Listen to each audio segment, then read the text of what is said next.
One of the more rewarding aspects of conducting the First World War workshops and the Living Legacy roadshows that we can invite some people back to tell their stories here in the Ulster Museum.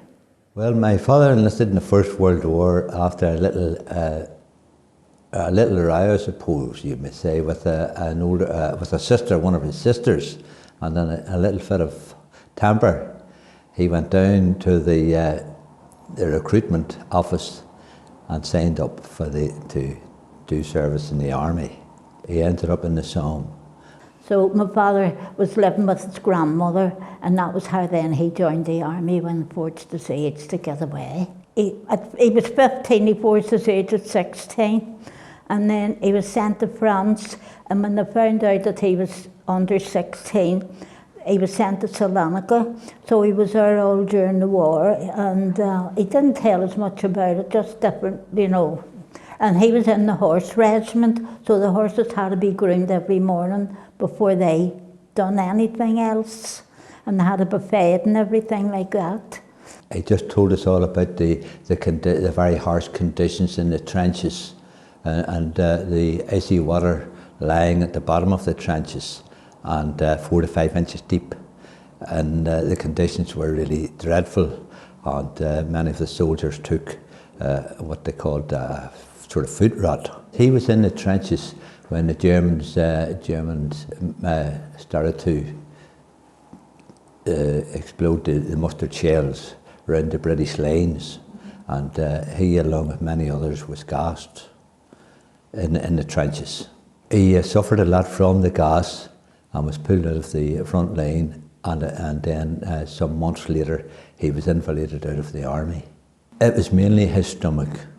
He suffered greatly from stomach trouble for quite a number of years after that. He just told us about the friends around him getting shot, and the conditions they had to endure, and then he had to, when there was a lull in the fighting, he had to go out into what they called no man's land and retrieve first those who were injured, lying there injured, and stretcher them back to the behind the lines for treatment at the field hospital, and then recover after that the bodies of those who unfortunately had been killed.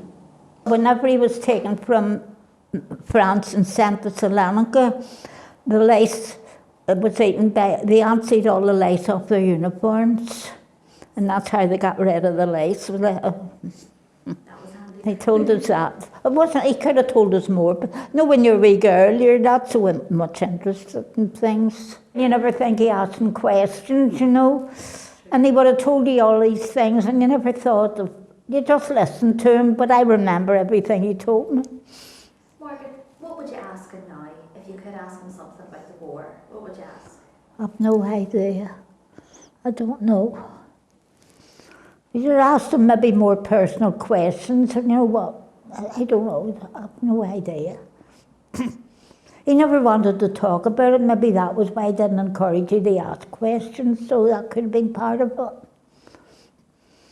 But then when he came back, there was no jobs, was he saying, because he was away the whole, you know, never got a trade or anything, so he found it hard to get jobs when he came back. He spoke about the different, he always remembered the other Vimy Ridge, Passchendaele, Namur, all large battles during the First World War, and he spoke about those, how bad they were too.